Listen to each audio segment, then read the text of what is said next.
Baker from Vermont Insulated Concrete Forms, and we're talking about some of the latest cutting technology of ICFs.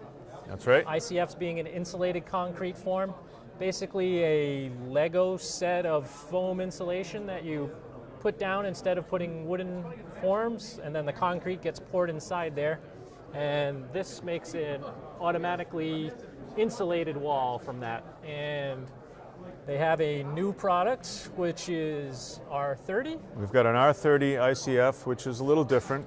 ICFs themselves aren't new. The product's been around for about 45 years, but it has been evolving, and this is a third generation form for our particular company, Amvic.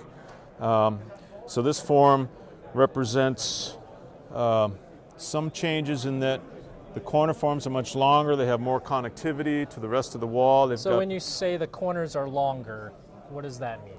Well, it just means that in comparison to our maybe an earlier generation form, each leg of the corner, it's an L-shaped form, and it ties further back into the wall, and that makes it stronger. And so this was normally only 6 inches away? Maybe about half of that. Okay.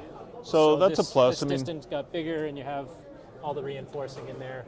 Understand that corners, when you're pouring concrete, which is extremely heavy, corners are getting pressure from 2 directions instead of just one. So it's critical that they be extra strong to withstand that extra pressure. And that's to avoid blowouts. That's one of the challenges with using ICFs, is that potentially the pressure from the concrete can blow through the wall in certain locations.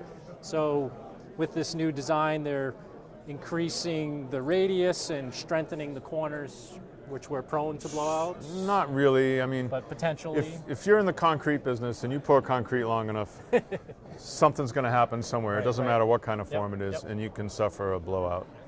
Honestly, there were a lot of early generation ICFs that were pretty sketchy.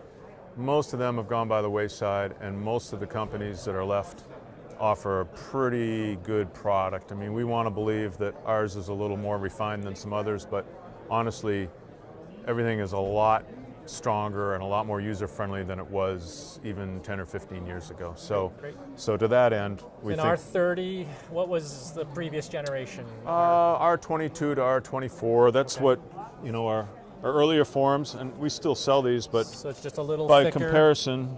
same EPS? Same EPS, same product, it's just a thinner sidewall, and these are still good for a lot of applications, but most people that are spending the money for ICF, they're willing to spend, it's pennies more for the difference, and the labor and the concrete are all the same, so for a couple % more, you can get 30% more R value, so who wouldn't take that deal? Okay, and what are the plastic pieces here? They're designed to hold the These rebar plastic webs in place? are what keeps the block from exploding when you pour concrete in it.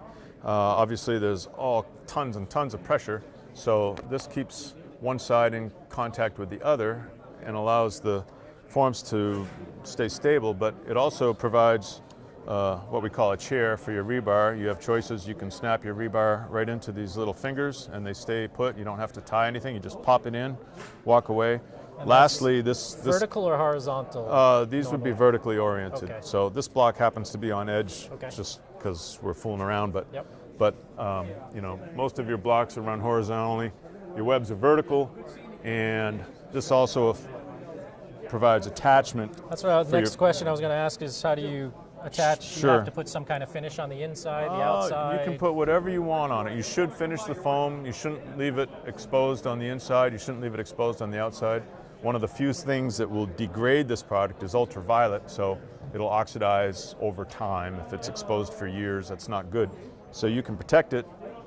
You can stucco or parge cementitious products on the outside, or you can mechanically attach anything you want by screwing into these webs, which So would a concrete board or what? Concrete board, plywood, metal, wood, vinyl.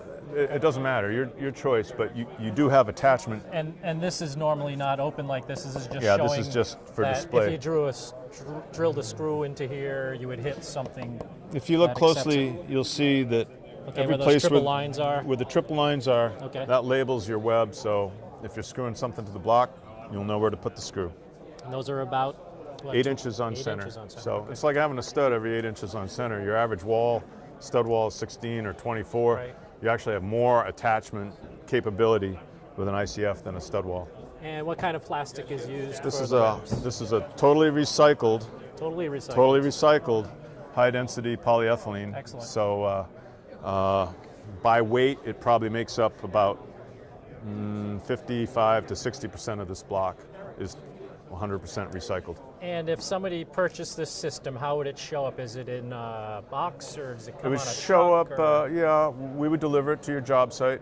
It typically is packaged in bundles of 12, 6 and 12 blocks? Yeah, 12 blocks to What's a bundle. a standard size? It's about 4 by 4 by 5. Okay. So 2 guys can easily walk it around the job site.